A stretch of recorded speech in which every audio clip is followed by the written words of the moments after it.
जो धर्म पूछकर मारा गया वो कंडेमनेबल है, हैवानियत है, शैतानियत है, और जितना भी आप उसको कंडेम करें कम है।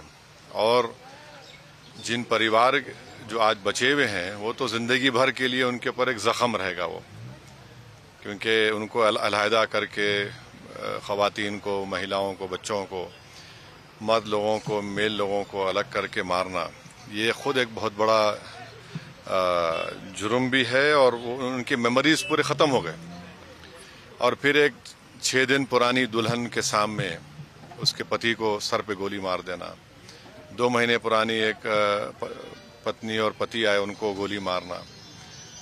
फिर उसके बाद हम ये भी देखते हैं कि एक कश्मीरी एक आतंकवादी दहशतगर्द से हथियार छीनने की कोशिश में वो अपनी जान गंवा देता है।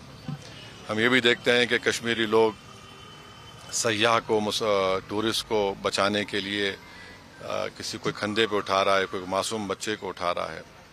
तो एक तरफ हम हैवानियत और शैतान का नाश देख रहे थे, तो दूसरी तरफ हम जो लोग जिनके दिल में इंसानियत है वो अपनी हमदर्दी का इजहार भी कर रहे थे।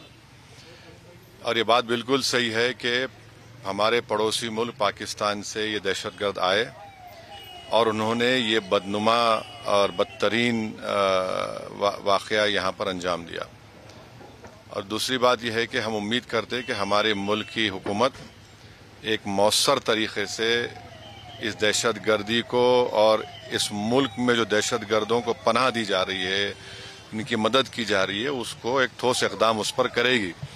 इसलिए कि भारत के संविधान में आर्टिकल 355 के तहत हुकूमत की जिम्मेदारी है कि एक्सटर्नल एग्रेशन को रोके। और यूनाइटेड नेशन का आर्टिकल 51 है, यूनाइटेड नेशन का सिक्योरिटी काउंसिल का 9/11 का रेजोल्यूशन है। तो ये सब है। हम उम्मीद करते हैं कि हुकूमत इस पर एक मौसर इक़दाम करेगी। जहाँ तक मुल्क में जो मुसलमानों पर और कश्मीरी तुलबा और तालिबात पर जो हमले किए जा रहे हैं वो बिल्कुल गलत है। ऐसी हरकत करने वालों को हम कहेंगे कि आप जो हमारी बेटी बेवा हुई है मानसी, उसकी बात तो कम से कम सुन लो, जिसने अपनी आंखों के सामने अपने पति को इन दहशतगर्दों ने उसका कत्ल कर दिया। वो कह रही है कि कश्मीरी और मुसलमानों से नफरत के मुजाहरे मत करिए।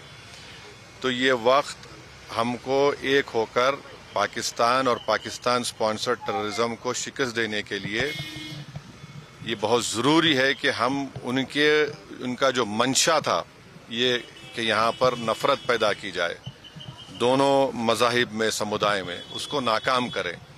अगर उस तरह की हरकतें होती रहेंगी तो बड़ा इत्मीनान मिलेगा दहशतगर्दों को और उनके मुल्क को।